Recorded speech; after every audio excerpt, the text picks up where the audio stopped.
সাবেক উপদেষ্টা এবং এনসিপির মুখপাত্র আসিফ মাহমুদ সজীব ভুঁইয়ার ব্যাংক হিসাব তলব করেছে Bangladesh financial intelligence unit BFIU.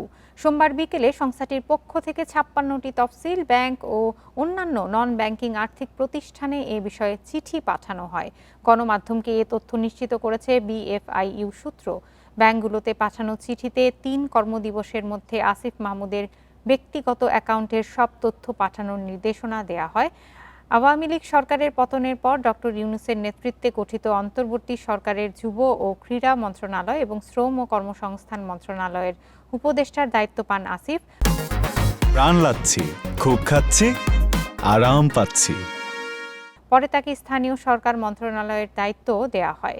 উপদেষ্টা থাকার সময় আসিফ মাহমুদের এপিএস মোয়াজ্জেম হোসেনের বিরুদ্ধেও অবৈধ সম্পদ অর্জনের অভিযোগ ছিল। এর আগে বৃহস্পতিবার দুপুরে দুদক কার্যালয়ে আসিফ মাহমুদ সজীব ভুঁইয়ার বিরুদ্ধে লিখিত অভিযোগ দাখিল করা হয়।